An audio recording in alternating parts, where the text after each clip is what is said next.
Друзья, всем привет! Всем привет! Если меня видно и слышно, если видно и слышно, поставьте есть, плюс, супер. Так, сегодня где-то наш CEO Юрий потерялся. И не могу найти вопросы. Сейчас дайте мне одну минуту. Пока, если, давайте так, традицию оставляем старую, вопросы в форме приоритет. Вопросы из чата во вторую очередь. Пока, если есть что-то в чате, пока я ищу, добрый день, пока я ищу вопросы из формы, сейчас, пока я ищу на телефоне, о, нашел, все, супер. Поехали. Сначала из формы. Что у нас тут? Ага, последний вебинар у нас был. Сегодня какое число? 28.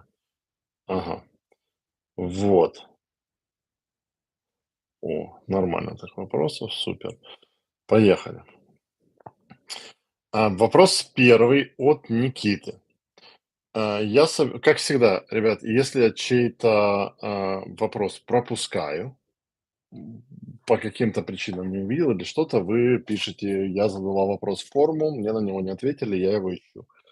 Могу пропустить. Так, от Никиты. Я собираюсь заниматься дропшиппингом из Китая на платформе Shopify. Как только я начну Так как я только начинаю, самая распространенная стратегия — это найти нишу товар и запускать таргетированную рекламу через соцсети. Этот вариант мне не нравится. Я не вижу в этом развития, отдал предпочтение Google рекламе. Круто.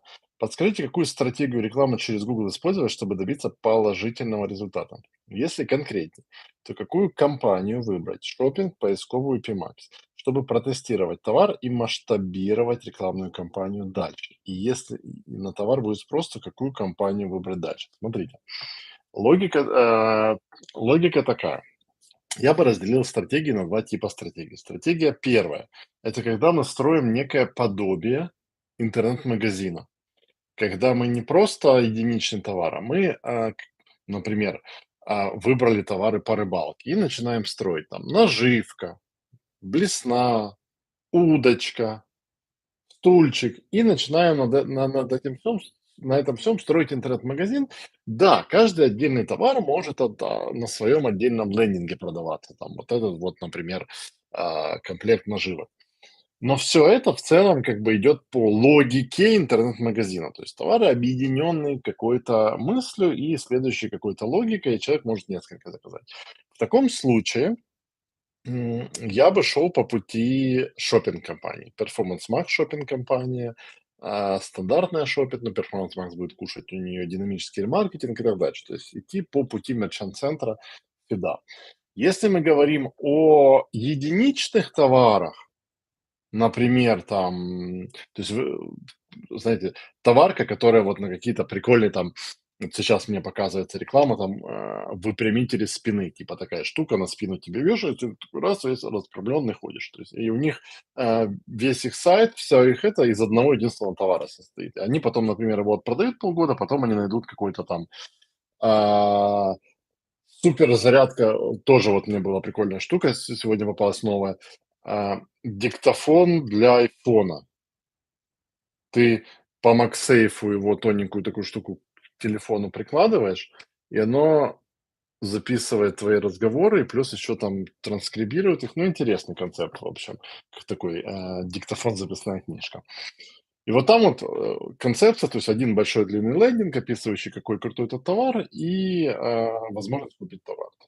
Вот если первый путь — это путь через построение ассортимента, то второй путь — это путь через м, рекламу, вызывающую интерес. В таком случае я бы сказал, что наиболее, вот для второго пути, наиболее крутая реклама, я думаю, все-таки по второму хотите попробовать, это YouTube реклама — это крутой ролик, показывающий использование вашего товара, показывающий, какой он классный, удобный, вообще как хорошо им пользоваться, и подтип компании Drive Conversions, увеличение числа конверсий. Вот, в таком случае да. То есть в зависимости от того, по какой стратегии вы пойдете, у вас два варианта. Так, второй вопрос от Евгения. Насколько, по-вашему, идея реальна? Создать шаблон Google рекламы под продажу. Допустим, берем конкретную отрасль бизнеса, выясняем поисковые запросы, определяем ключевые слова под конкретный бюджет.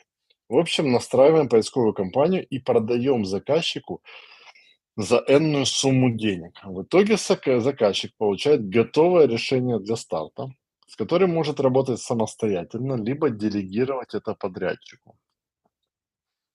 Мне эта идея не нравится, и вот почему. Потому что, смотрите, оно выглядит прикольно, то есть люди его будут покупать. Выглядит оно прикольно, типа, вот представьте, я открываю а, нотариальную контору, а мне раз говорят: "Хочешь там за $100 купи, зачем тебе курсы, зачем тебе подрядчики, зачем тебе агентство? На тебе за $100 готовый шаблон рекламной кампании для нотариуса". В аккаунте своем включаешь, и все у тебя круто как бы. И люди будут покупать. Но вы потом устанете отвечать на жалобы этих людей. Когда у них, смотрите, они-то шаблон установят. У кого-то сайт не работает, у кого-то форма заказа не работает, у кого-то рекламный кабинет. То есть, понимаете, в чем идея? Что получается, а, вы продаете продукт человеку, который, по сути, не умеет им пользоваться. А, то есть одно дело, если вы будете продавать это в качестве обучения, вы будете говорить: "Вот вам шаблон, а вот вам ряд уроков, как убедиться?" Потому что ведь смотрите, что я всегда говорю на курсе: начать-то надо с чего убеждаться? Что у тебя вообще сайт, работает, конвертит, что там, ну, то есть в таком случае может быть. Но опять же, чем мне это не нравится? Тем, что вы продаете неопытному юзеру технически сложную услугу. Это первое. Второе, чем мне не нравится, это тем, что, м, везде все разное. Разные бюджеты. То есть, смотрите, даже тот же нотариус. Есть 2 типа, даже больше типов, ну, примерно. Один нотариус говорит: "Я там всю жизнь отработал в государственном нотариате, сейчас открыл мой свой маленький кабинетик, у меня всего там, $100 на рекламу". И ему надо начинать реально с радиуса вот такого вот, вокруг него, из запросов прям горячих-горячих, типа срочное оформление разрешения на выезд ребенка или срочное с чего-то прямо такого, ну, что ну, у него денег мало. А есть нотариусы, которые открыли роскошный кабинет в центре, которым там кто-то дал стопку долларов, сказал: "Все, ты теперь нотариус, ага, работай". И ему надо сходу или, например, открыл нотариальную контору, и у него там 10 человек сидит, ему нужно сходу, объем. То есть настолько много появится нюансов, что вы просто устанете, это все, во-первых, поддерживать, во-вторых, отвечать на все вопросы, овчинка выделки не стоит. Если вы хотите вот, подумать о чем то персонализированном, то подумайте, SOP называется, Standard Operation Procedures. Это, в англоязычном рынке это мега популярная штука. Они создают вот, любят покупать прям СОПы эти на все. Объясняю такой пример, что такое СОП. Это набор PDF-ок, например, как запустить, вот что я видел недавно, как создать Facebook Ads агентство по Facebook рекламе. И там набор PDF-ок. Каждая PDF-ка — это одна стандартная процедура. Например, установка кода отслеживания на сайт. Пух, PDF-ка. Второе. а, Настраивание кампании. PDF-ка. Выбор аудитории. Создание креативов. Они называют это Standard Operation Procedures. SOP. Можете погуглить даже. SOP.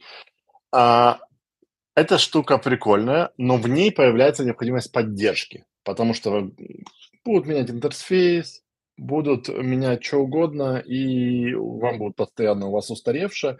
То есть тут такой бизнес стоит начинать, если вы готовы сразу инвестировать в рекламу, чтобы пошел поток. Ну, то есть, когда у вас поток, когда у вас эти сопы покупают сотнями в день, вы можете нанять отдельно взятого человека и сказать, твоя единственная задача – это раз в неделю проверять интерфейсы Гугла, Ютуба, Фейсбука, ничего ли не изменилось. Если изменилось, быстро делать скриншот, вставлять в нашу PDF-ку и заливать в архив. То есть тогда вы можете себе позволить такого человека или свое время тратить. Но опять же, вот путь стандартизации, он сложный для технически сложных вещей. А реклама все-таки технически сложная вещь. И поэтому вот не очень. Так, 27. Сергей, спасибо за ваши активности. Пожалуйста, вопрос. После перевода компании со стратегии ручного назначения ставок на стратегию максимум конверсии, стоит ли продолжать расширять список минус-слов? Хороший вопрос. Однозначно стоит, потому что если какие-то ключевые слова не конвертировали на стратегии, на ручной при хорошем их охвате, то, скорее всего, то есть логика, смотрите, есть какой-то поисковый запрос. Купить корову, например. На ручной стратегии вы, например, охватывали этот запрос на 80%, купить корову. И вы видели, что он очень-очень-очень плохо, слабо конвертирует или вообще не конвертирует. Вы переходите на автоматические стратегии. Google начинает вас показывать по еще большему пулу запросов, в том числе и вот это купить корову. Но при этом по каждому из запросов Google начинает вас показывать уже не в 80-90% случаев, а в 10-20%. Так вот, если это к слову конкретное в прошлом на больших процентах полученных показов показала низкую эффективность, то маловероятно, что эта эффективность будет другой, то есть высокой, при лимитированных. То есть, ну, как бы эта вероятность есть, что Google в соответствии с аудиторным таргетом, в соответствии с поведенческим таргетингом все-таки покажет той малой части от общего числа, которая заинтересовалась, но я бы сказал, это небольшая вероятность. То есть список минусов однозначно стоит продолжать на любых типах таргетинга, на любых типах стратегии назначения ставок, если мы говорим о поисковой рекламе. Игорь, тезка. Добрый день, Игорь, добрый. Заметил следующую ситуацию в аккаунте Ads. Только поисковая сеть. Партнеры отключены. В разделе компании, группы, ключевые слова за выбранный период, например, прошлая неделя, отображается одно количество кликов и конверсий.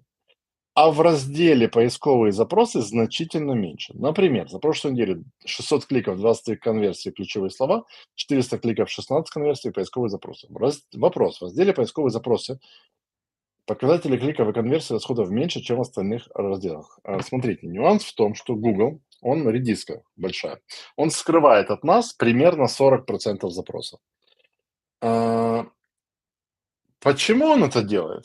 Ну, видимо, он понял, что это повышает revenue Гугла. Revenue имеется в виду доход Гугла ежегодный.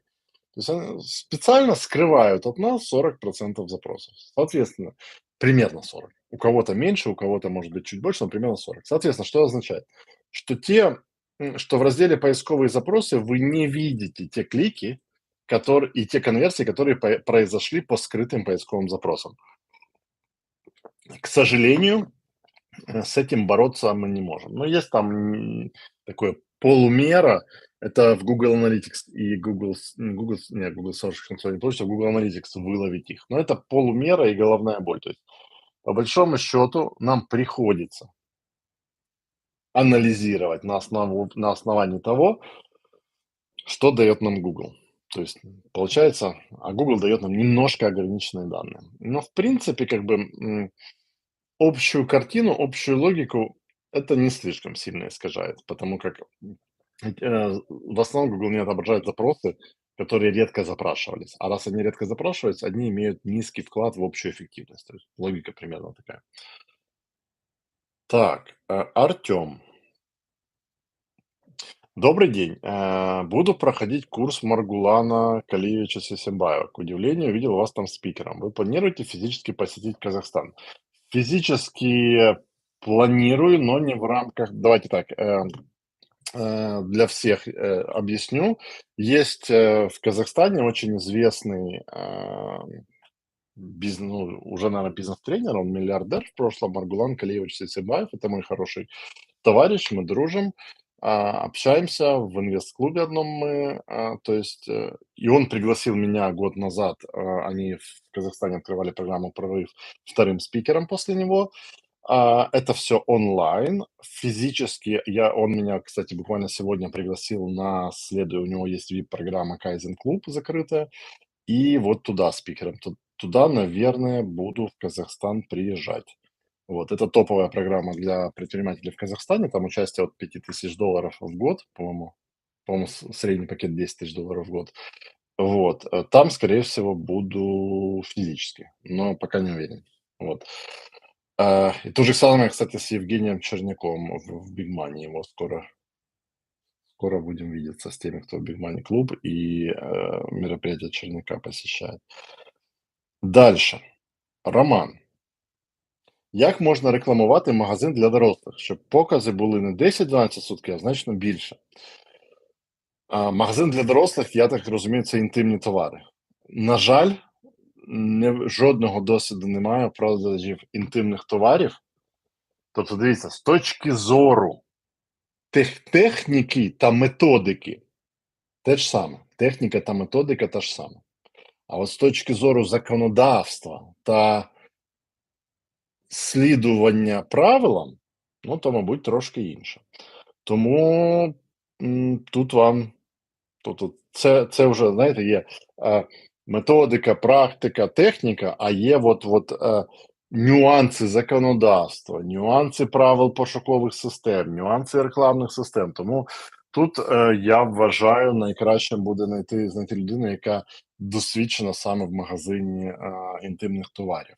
У мене просто такого досвіду нема. Так, ще Роман. Доброго дня. Реклама зроблена, пройшла верифікацію, оцінена як відмінно, але показів немає. Google відповідає, що не знає чому.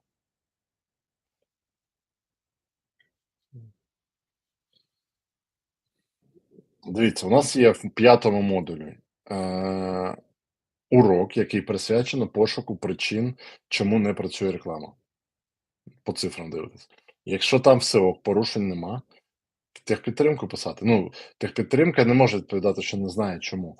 Якщо аудиторія є, якщо, порушень нема, покази повинні бути, якщо бюджет є, якщо ставка є. Подивіться, в п'ятому модулі траблшутинг є урок, присвячений саме пошуку проблем. Иван. Добрый день, Игорь. Стоит ли начать новую кампанию с максимум кликов? Прочитал в западных источниках, что ручная CPC не такая эффективна, как максимум кликов. Максимум кликов использует искусственный интеллект и накапливает быстрее данные, а ручная CPC нет или не так эффективна. Все же, какую стратегию посоветуете в 2023 для старта новой кампании? Логика какая? Если, как всегда, два варианта. Вариант первый.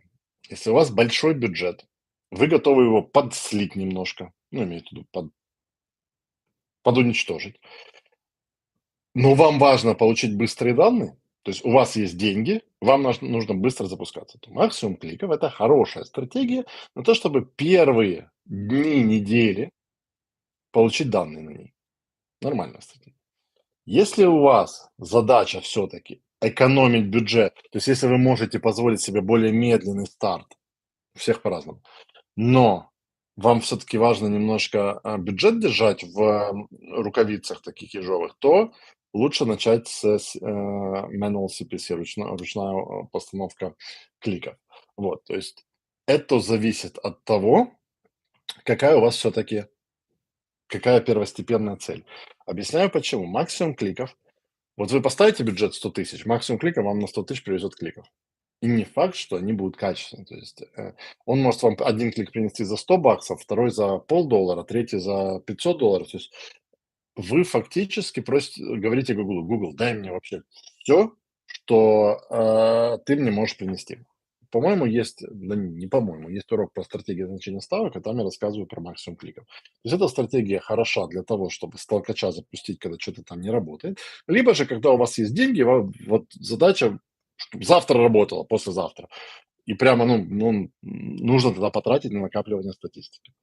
А то, что вот, кстати, западные источники пишут про искусственная ручная CPC не такая эффективная, я всегда улыбаюсь с этих статей, потому что обычно эти статьи пишутся профессиональными копирайтерами, которым, почему я сейчас буду объяснять методику написания этих статей, потому что я сам прикладываю руку к созданию подобных статей. Как оно обычно работает? Есть компания, например, это крупное рекламное агентство, всемирное. Либо это сервис оптимизации рекламы, крупный большой сервис оптимизации рекламы, который он наполняет блог. Вот сидит профессиональный копирайтер, который пишет статьи по этот блог. Как вы думаете, он эти пишет статьи, он информацию, он как, просто из пальца берет? Нет. У него есть бизнес-цели. То есть ему его руководитель поставил цель. Ты должен писать статьи, логика которых после их прочтения должна сводиться к тому, что используй наш продукт, иди к нам. То есть ты при написании статьи всегда же должен... Статьи же ведь пишутся в блоге, особенно компаний коммерческих, любых. Ну, в принципе, мир рекламы, он весь коммерческий. Статьи же пишутся не для того, чтобы быть добрым, хорошим, чтобы тебе спасибо сказали. Но мы в коммерческом мире живем, реально. В коммерческом мире все делается с каким-то коммерческим интересом. И любая статья, которая появляется в блоге компании, в блоге частного специалиста, она прежде всего пишется с коммерческим интересом либо показать себя всем. А как можно показать себя? Выделить свою точку зрения от других.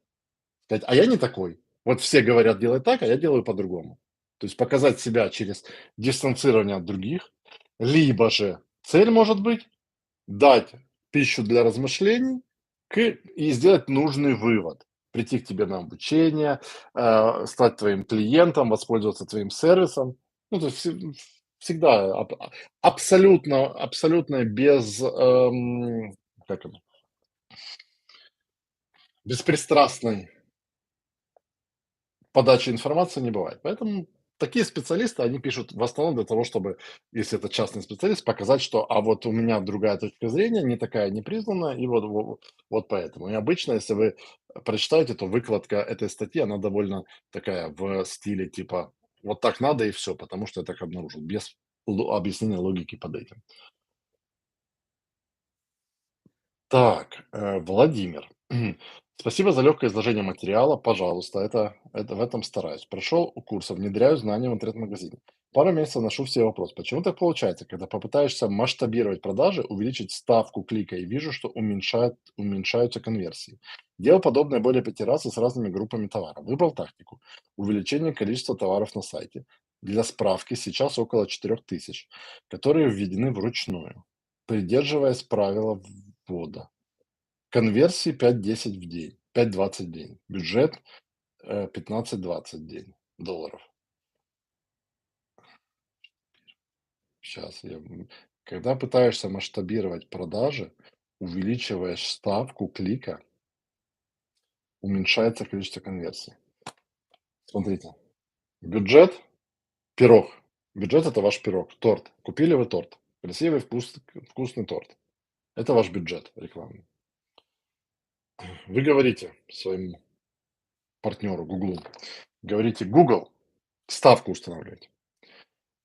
Порежь мне торт на куски размером 100 грамм. Ставку поставили. Google вам порезал на 10 кусков. Теперь вы говорите, я увеличиваю ставку. Вы говорите, Google, а теперь порежь еще один торт привез. Торт на 200-граммовые куски. Google вам на 200, но кусков-то уже 5 будет.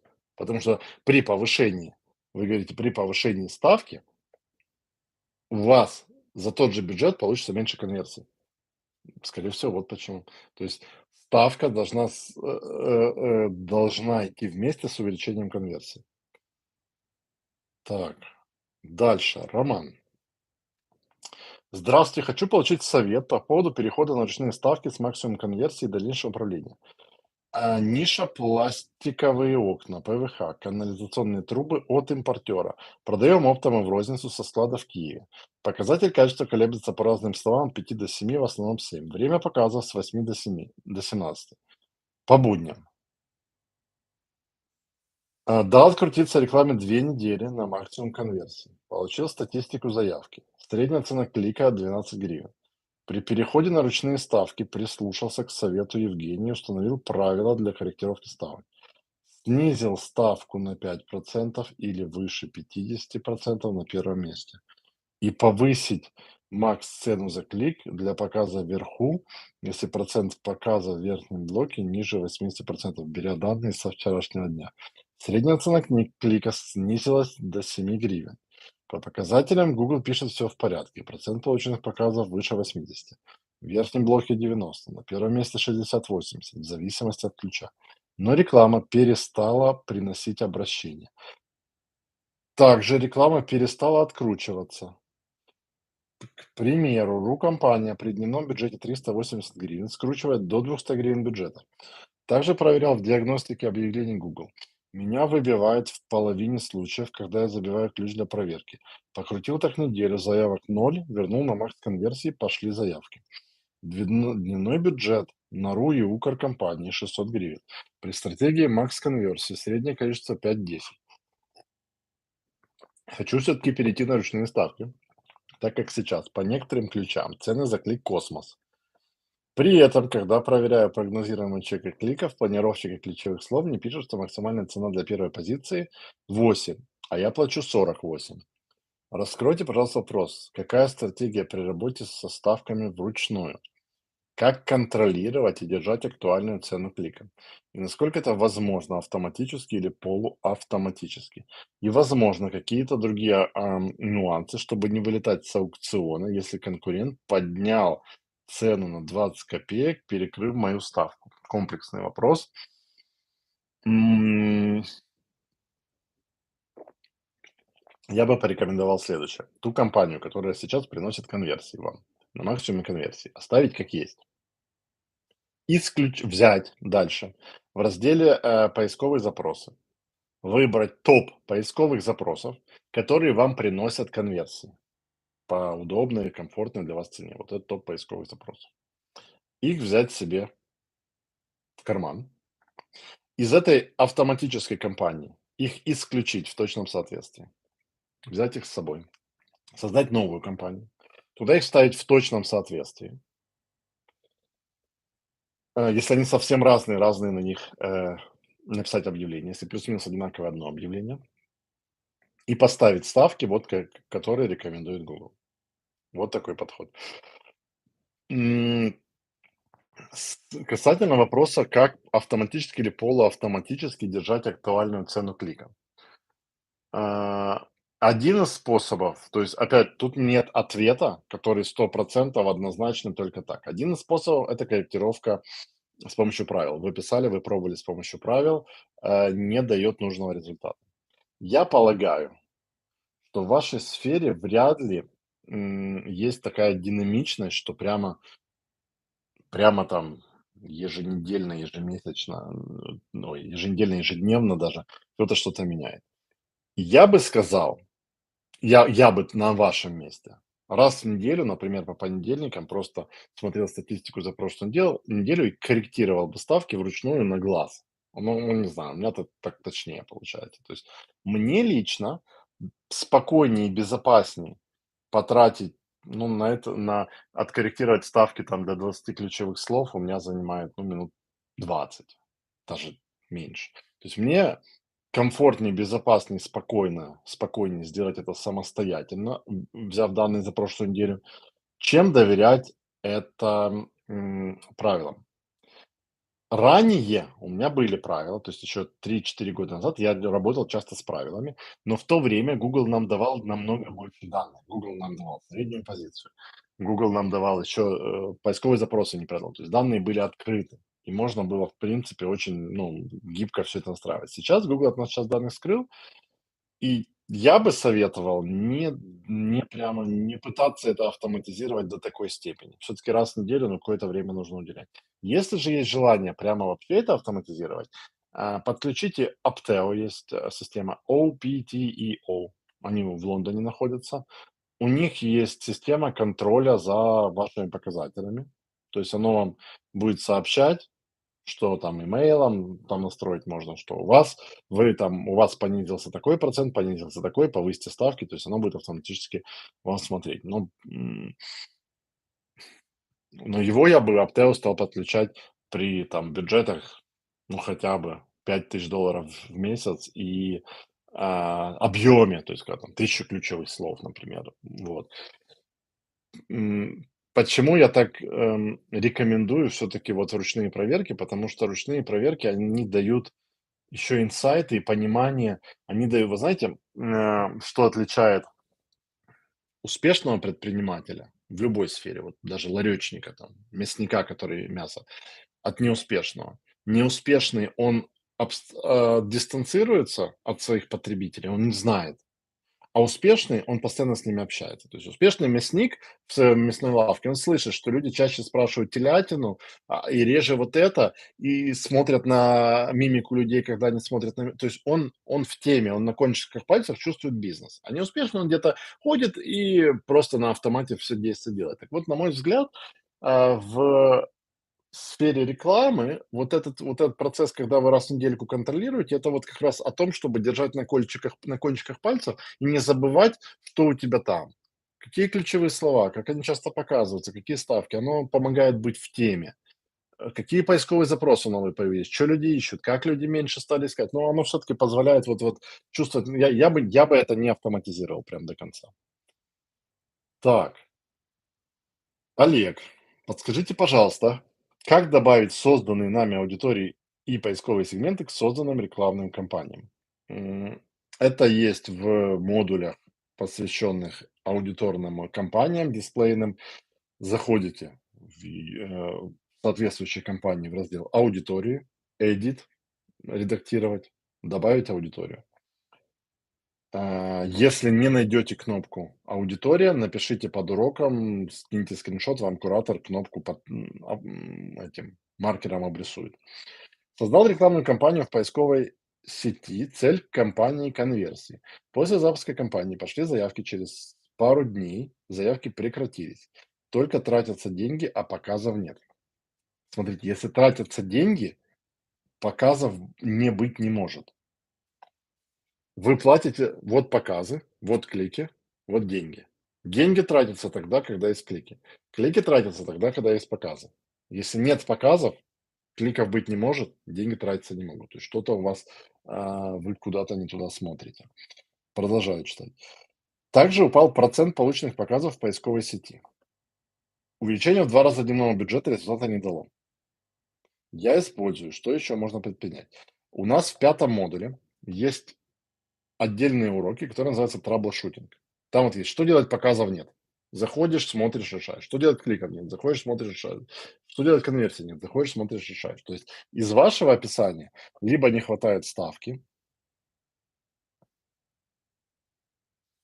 либо стоимость цены за конверсию слишком низкая, либо ниша низкая, ключевые слова. Ну, то есть вполне, смотрите, какая ситуация могла теоретически быть. Например, вы там услугу тюнинга автомобиля продаете, да? Вы запустили.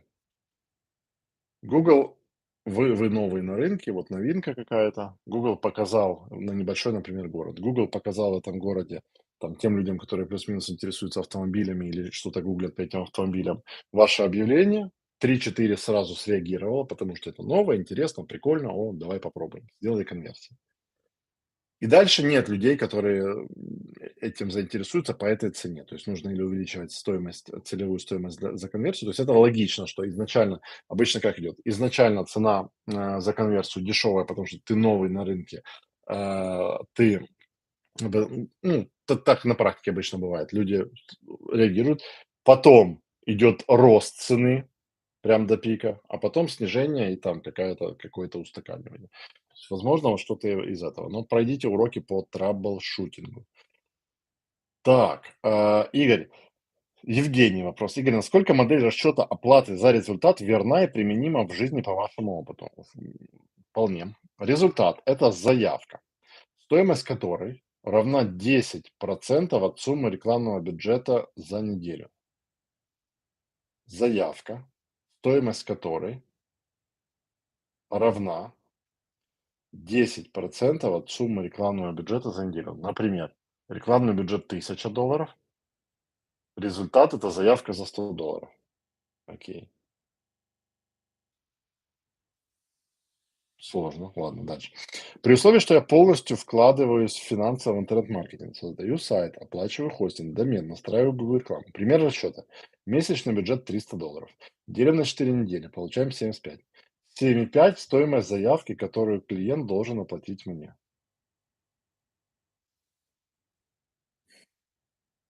Мне не нравится, что вы привязываетесь к бюджету. Почему? А если вы круто настроите рекламу, и смотрите, какая ситуация может возникнуть. Вот сейчас у клиента бюджет $300. Вы из него, например, зарабатываете 100. Например. То есть после всего. Тут вдруг, смотрите, $300, давайте за неделю считать. $75 недельный бюджет, клиент вам 7,5 долларов платит за заявку. Все пошло круто, у клиента идут заявки. Он повышает бюджет. И тут клиент в один момент думает, у меня уже бюджет $1000 в неделю. Это что, я должен ему платить теперь $100 за каждую заявку? Нет. И он вам пишет, не повышай бюджет. То есть вы вдвоем могли бы расти. Клиент мог бы больше зарабатывать на объеме, вы могли бы больше зарабатывать. Но вы прекращаете свой обоюдоинтересный рост, потому что с ростом бюджета растет стоимость за результат, который вы получаете. И получается, вы оба, нет, точнее, вы-то заинтересованы в бесконечном росте заявки, но ваш клиент в какое-то время начинает искусственно тормозить рост бюджета, дабы не увеличивать стоимость каждой заявки, которую он оплачивает вам. Поэтому мне вот это не нравится. Лучше всего привязываться процент, ну, конечно, с хорошими клиентами, которым можно верить, процент от прибыли от этих заявок или фиксирована какая-то стоимость. Но к бюджету тут, то есть смотрите, вы всегда думаете наперед, когда пойдет все круто, не будет ли стопера, который остановит наш рост? Ну или передоговариваться тогда, ну, мне тут и сложно оно как-то звучит. Почему от бюджета? Почему стоимость заявки от бюджета? Сложно. Ольга, здравствуйте. Создала сайт на языке страны, где работаю, итальянский. Ключевое слово одно– видео промо. Конструктор предлагает возможность создать на английском те же самые страницы, которые уже есть на итальянском. Можно настроить так, чтобы страница на итальянском показывается в Италии, а на английском в англоязычных странах. Вопрос, стоит ли мне это делать? Давайте по очереди. Можно, ну, вы смотрите, в рекламе вы указываете URL, адрес конечной страницы. Соответственно, у вас есть страница на итальянском, у нее есть адрес.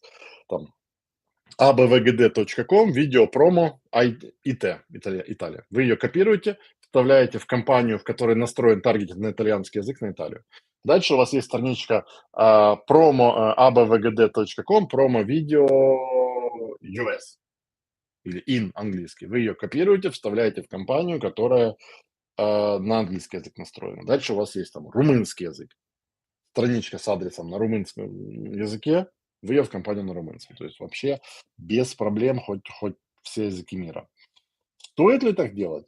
Тут вопрос. Если у вас сайт, например, buenovitali.it итальянский, то юзеры из США не будут на него реагировать. То есть я вам сразу говорю такой вот, с чем я столкнулся, поведенческие характеристики разных стран мира. В Британии нехотя реагируют на сайты .com. Им .co.uk подавать, co.uk. Они их воспринимают как свои. В США все, что не ком, они вообще игнорируют. То есть и Италия, ИТ, co.uk, АУ, Australia, NZ, New Zealand, все они им только ком. Поэтому если сайт ком и... Ну, то есть смотрите, так можно делать, если американец, зайдя на этот сайт, у него не появится стойкое впечатление, что он на сайте для итальянцев. То есть, если американец будет считать этот сайт международным, интернациональным, то можно. Если добавлю на сайт новые страницы и пущу на них тоже рекламу, это, полагаю, может не понравиться Гуглу. Почему? Гуглу все равно. У меня есть проекты, где 16 языков реклама прет из одного аккаунта на 16 языках на один сайт, просто на разные языковые версии, все круто работает. Нормально, это нормально. Единственное, учитывайте ментальные особенности людей. Так, дальше. Дмитро. Сайт на английском, реклама в странах Tier 1, США, Канада, Великобритания. Надо страны разносить по компаниям или все в одной можно? Смотрите, есть у меня опыт, значит, мой опыт, говорю. США это обычно всегда отдельная компания, потому что, скажем так, траты на рекламу в США, они примерно соответствуют тратам на рекламу всего другого земного шара. Вот, поэтому я бы сказал, США это всегда отдельно. И Великобритания это обычно отдельно. Почему-то в англоязычных странах у британцев, считается традиционно другое отношение к офферам, к рекламе, то есть обычно. Австралия, Новая Зеландия, Канада обычно это все в одном. Австралия, Новая Зеландия, Канада. Обычно вот так. США, Великобритания, Австралия, Нью-Зеланд, Канада. Но it depends. Это зависит от товара, услуги. Товары массового рынка, там всякие игрушки, не знаю, какие-то там мелочи, там, ну, мелкое что-то. Они нормально продаются, когда компания на вообще чуть ли не весь земной шар. Ну, лучше все-таки делить, но, наверное, все-таки я вот сейчас просто ищу примеры, когда и вспоминаю, когда у меня работало, что все это в одной компании было. Это работало в одной компании, когда у меня был язык не английский. Когда я на испаноязычных жителей англоязычных стран показывал рекламу. Когда я на, русскоязычных жителей разных англоязычных стран показывал рекламу, тогда срабатывало все в одной. Если это на английском языке, я бы да, выключно английском. США отдельно, Британия отдельно и остальные. Если потом увидите, может пойти, что Канада еще хорошо дает, Канаду тоже выделите. Иногда мы загружаем список клиентов с телефоном и имейл. Можно ли считать, что и Google обучился конверсиям, и можно выбирать таргет CPC или таргет ROAS, или нужны конверсии с действующей рекламы? Не, нужны конверсии с действующей. Не умеет по спискам Google обучаться. То есть вы ему можете на этот список показывать какой-то ремаркетинг, чтобы они опять купили, но так не работает. Александр, здравствуйте. Влияет ли на эффективность рекламы поисковые слова, которые непригодны к показу из-за маленького числа запросов?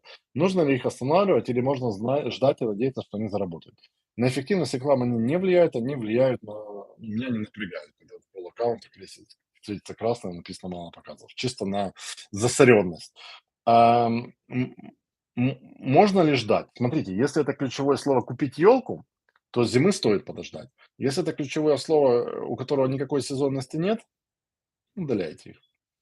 Эффективные, попробуйте их сначала поменять окончание, наклонение, а потом удаляйте. Эффективные поисковые запросы нужно выносить в точном соответствии в отдельную компанию. Достаточно сделать под них отдельные группы в существующей компании. Если существующая компания работает на стратегии назначения ставок ручное назначение цены за клик, то можно группа в этой компании. Если же эта компания на автоматической стратегии, то лучше в другую компанию, где будет ручная стратегия. Вот такая логика. Имеется два ключевых слова. Купить ноутбук и ноутбук купить. У первого на 9 000 запросов больше. При выборе ключевых слов нужно ли обращать внимание на такой момент? Планировщик показывает более точные, уточненные данные, а для алгоритма все равно будет ноутбук купить или купить ноутбук. Да, эти цифры для общего понимания. Порядок слов не имеет значения. Так, дальше. Максим, доброго дня. Такі питання. Коли потрібно переходити зі стратегії ручні на стратегію максимум конверсії? Тоді, коли у вас є постійний потік конверсій, тобто дані для аналізу, і ви хочете або масштабуватися, або економити свій час. От тоді треба запускати. Тобто, якщо але ключове постійний потік конверсій. І це слід це через тест проводити, бо є ніші, де в принципі будь-який перехід на ручні, на автоматичні стратегії призводять до печальних результатів. От буквально декілька днів тому розмовляв, значить, в Америці компанія займається оцінкою commercial, комерційна оцінка нерухомості. Так от, вони тільки комерційною займаються. Коли вони на річних ставках, у них все окей. Вони тільки, якщо слово комерційна є в ключовому слові, все чудово. Як тільки вони стараються переходити на автостратегії, вони змінюють тип відповідності на broad, на широкий, що починає відбуватись? Люди, які шукають просто оцінки нерухомості некомерційної, заходять до них на сайт, не бачать, що це сайт для комерційної, залишають заявку. Google рахується конверсію і починає ще більше оптимізуватись на таких людей, яким насправді треба не комерційна, а звичайна оцінка нерухомості. Потім, звісно, по телефону з'ясовується, що ця людина не релевантна, вона відсіюється, а Google продовжує оптимізуватися. Тобто є ситуації, коли взагалі неможливо це. Але загальна ідея, коли є постійний, неперервний потік конверсій. Друге питання: якщо конверсію аккаунти не налаштовані, наприклад, коли користувачі сайту дзвонять, а не залишають заявку, то залишаємося на ручних? Так, тоді краще залишатись на ручних. Тобто, якщо є будь-яка нечіткість по конверсіям, то автоматичні стратегії вам просто зжеруть ваші гроші. Оптимізатор ціни за конверсію потрібно використовувати, коли вже є конверсії конкретно в цій компанії, де включаємо оптимізатор, чи навіть коли конверсії по іншим компаніям. Я б сказав у цій. Тобто, ну, це таке двояке питання, тому двояка відповідь, тому що неможливо експериментально підтвердити це, коли треба включати. Але з мого досвіду краще, коли є певний потік конверсій, гарних конверсій з цієї конкретної компанії. Так, Александр. Добрый вечер. Э, Кратко о моей рекламе. У меня есть лендинг. Рекламу даю по принципу 5 единиц. Один сайт, один канал продаж, один оффер, один аватар, одну проблему решаю. Услуги психотерапевта, лечение депрессии. Аватар – девушка с 30-40 лет. Мои вопросы. Нужно ли создавать аудитории или сегменты аудитории для поисковой рекламы?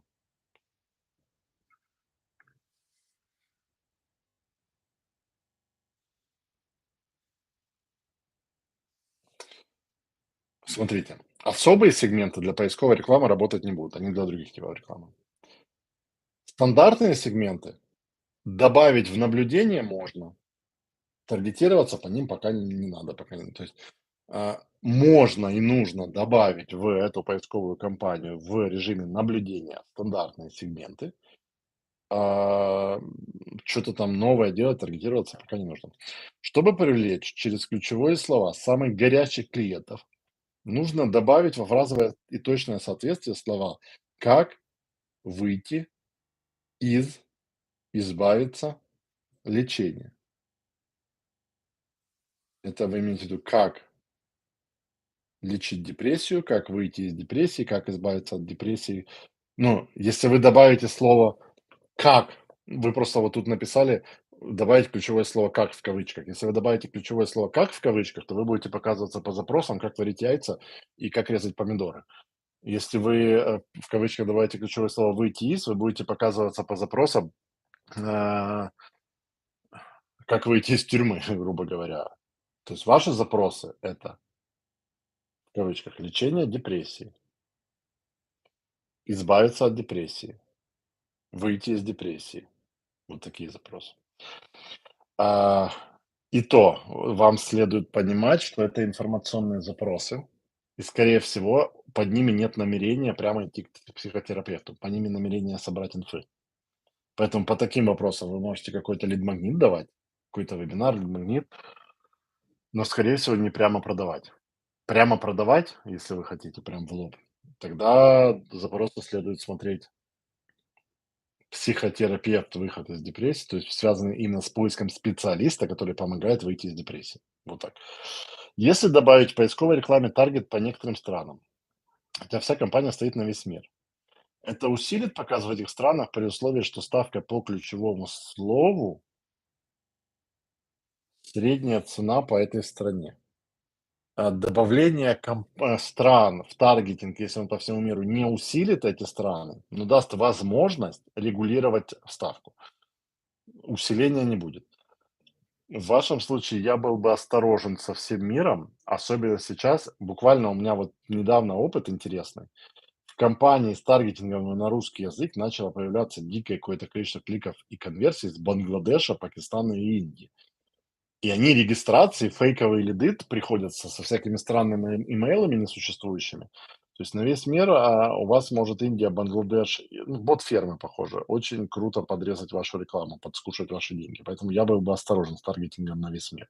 Я бы выбрал страны, а, где концентрация ваших потенциальных клиентов высокая, и их бы вручную указал. Пусть это будет 50 стран, вручную их указать.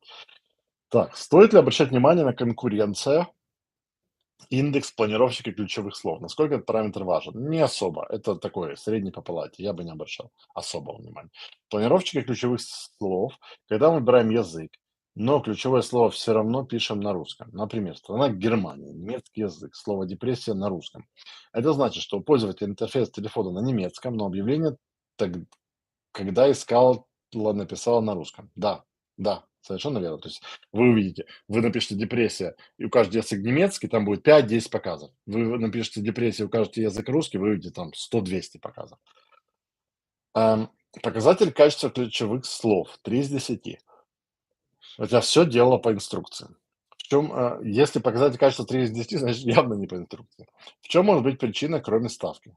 Э, эм, Ставка влияет на рейтинг, на качество ставка не влияет. Как Google сканирует похожие слова на сайте, чтобы правильно подкорректировать страницу? Ну, то есть, если у вас 3 из 10, смотрите, если бы проблема была только в странице, у вас было бы 7 из 10. Раз у вас 3 из 10, у вас проблема и в CTR, и в релевантности объявления. То есть начать самое простое. В объявлении ключевые слова. Второе самое простое. Поднять CTR за счет отрезания минус-слов. Есть урок, посвященный, как пользоваться минус-словами, как работать с показателем качества. То есть тут что-то явно не по инструкции. Спросите у куратора под уроком, дайте ссылку на сайт, дайте скриншот объявления, дайте ключевые слова, вам куратор посмотрит, подскажет.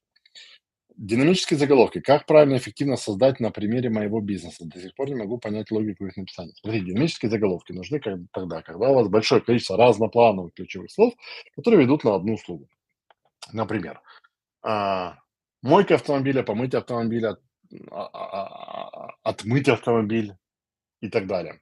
И вы хотите, чтобы человек, в зависимости от того, по какому ключевому слову сработало объявление, видел это слово в объявлении. Если у вас, в принципе, однородная услуга лечения от депрессии, то прямо не нужно на них большого внимания не указать, большого внимания уделять. То есть в одном из 15 заголовков вставьте фигурную скобочку, ставьте динамический заголовок, пусть он там будет, но прямо вот, то есть про правильно эффективно использовать, он вам поднимет эффективность там на 0,01%. А продумывание сквозной логики клиента поднимет вам эффективность в разы. То есть это добавьте его и забудьте. Может ли Google из-за фразы "лечение депрессии" в описании объявления заблокировать мое объявление или в целом аккаунт? В целом аккаунт, скорее всего, нет. Что касательно объявления, нужно смотреть правила Гугла. В Гуглах около 98 правил касательно ниш, и из них я знаю в лучшем случае четверть. Нужно посмотреть правила Гугла, которые относятся, к услугам психологического плана в разных странах и законодательство этих стран. То есть если, смотрите, вопрос, если это я ж не знаю, требует ли лечение депрессии лицензии психотерапевта? Ну, в Германии, мне кажется, требует. Ну, в строгой какой-то стране, в Британии, мне кажется, требует. То есть тут, это вопрос законодательства и Гугла, и правил Гугла. Читайте законодательство, читайте правила. Аккаунт, скорее всего, не забанят, объявление можете отклонить. Ну, исправитесь. Но вообще, я бы был осторожен с медицинскими. Смотрите, я не знаю точно, но мне почему-то кажется, что слово депрессия это диагноз. Мне почему-то кажется. Я не медик. Но где-то я слышал, что депрессия — это официально признанный диагноз. Диагноз может ставиться только врачом-специалистом. Мне кажется, тут может быть коллизия. Но опять же, я не уверен. И, Денис, последний. Я торгую товарами для изготовления домашних напитков, в том числе спиртных. Самим алкоголем не торгую, но Google банит показы в моей стране по причине запрета рекламы алкоголя. Как в кратчайший срок решать проблему с Гуглом? В кратчайший никак писать в техподдержку, объяснять и не использовать в объявлениях ничего и на посадочных со словом алкоголь, со словом пиво, со словом самогон. А,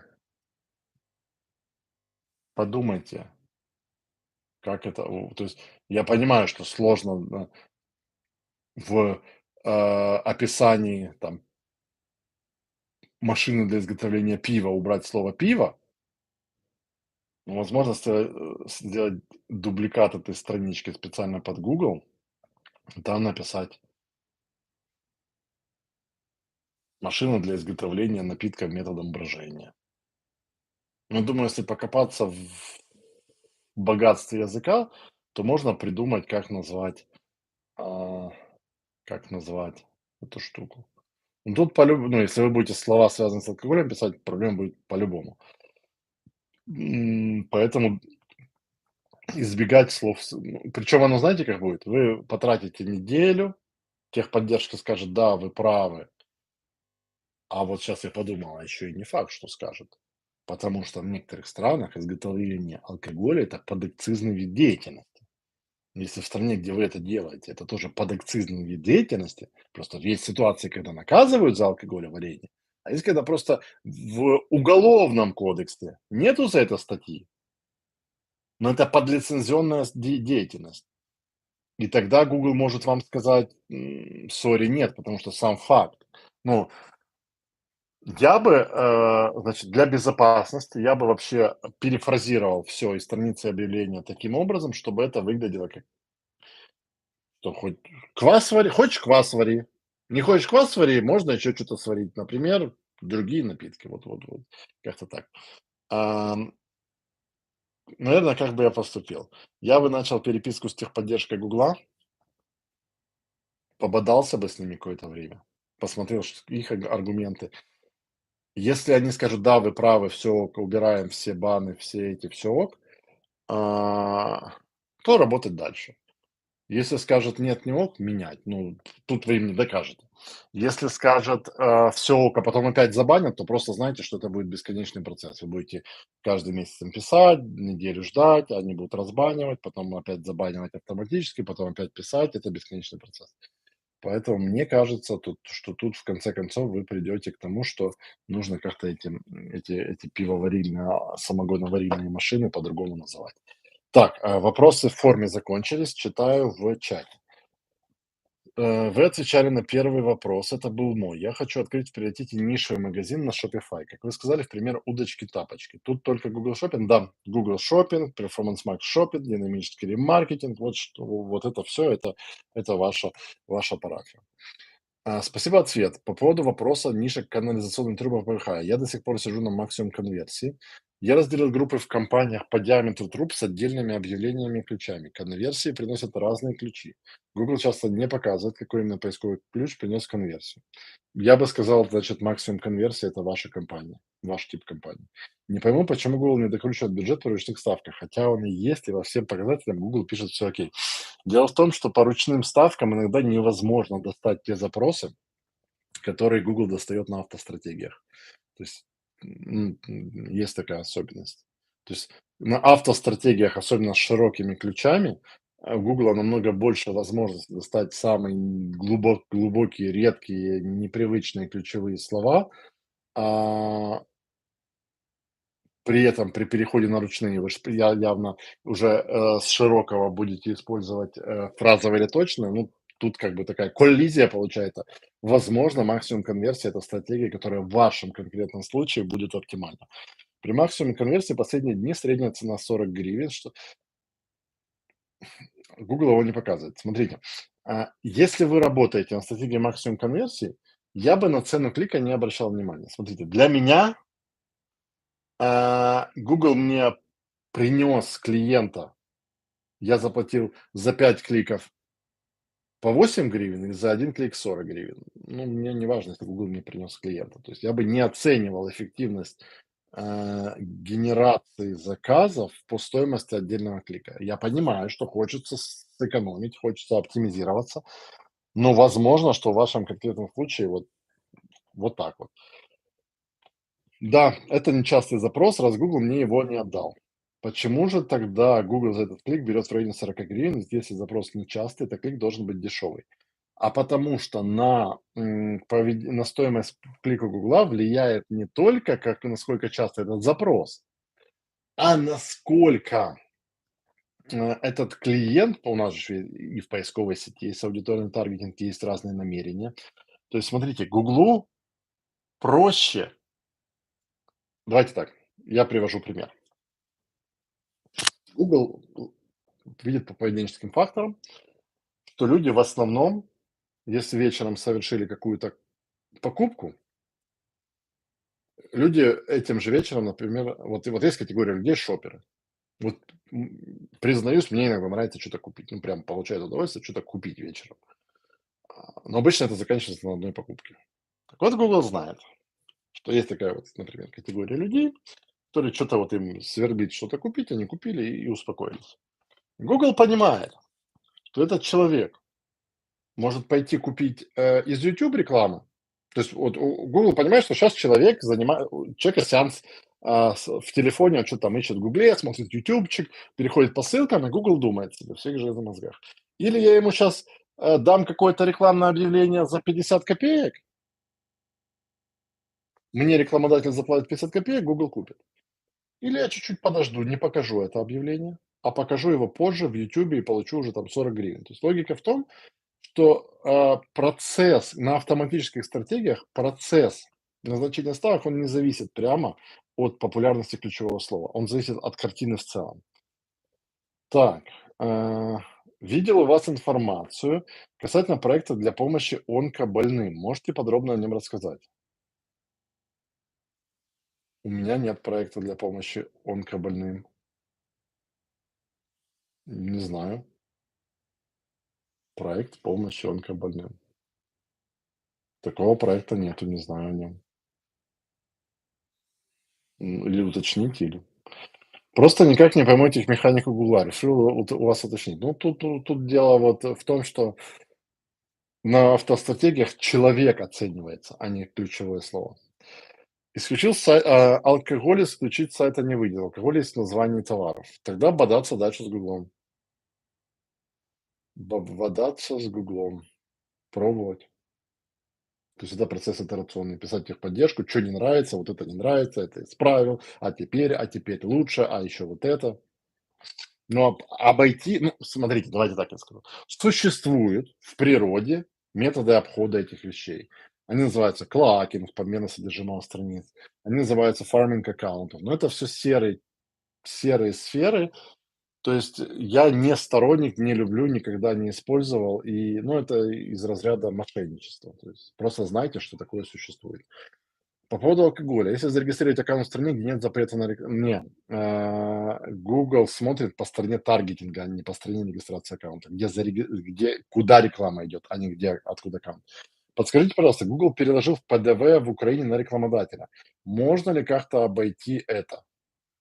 Это не Google переложил ПДВ на рекламодателя, это в Украине. Это Украина законодательством обязала оплачивать НДС всех, кто оплачивает международную рекламную платформу за рекламу. Тут по-другому. Легальных способов обойти этого я не знаю. А, Смотрите, я не могу прямо рекомендовать кому-то нарушать закон. Но я слышал, что существует как минимум 2 способа. Ходят слухи, что один из способов — это покупка аккаунтов, которые зарегистрированы на другие страны, где нет НДС для "Гугла". А также ходят слухи, что Если указать в аккаунте "Гугла", что вы уже плательщик НДС как, юрлицо, то Google этого не станет проверять и снимет НДС. Но в таком случае в налоговых взаимоотношениях это ложится на вас. Ну, вот ходят слухи, что есть такие варианты. Абсолютно в соответствии с законом. Смотрите, даже если с Google, в соответствии с законом Украины, если Google не снял с вас НДС, если вы поставили "Я и так плательщик НДС", Google с вас не снял НДС, вы обязаны пойти и заплатить НДС в налоговую. Это закон страны. Насколько реально и как быстро получается связаться с Google поддержкой? У меня никак не получается с ними связаться. Ой, это больной вопрос. Просто долбить их. Иногда отвечают день в день, иногда неделю жду. У меня у самого такая же проблема. На больших аккаунтах, которые миллионы тратят, там есть свой обычно человек, собственник. Ему пишешь, он тебе сразу отвечает.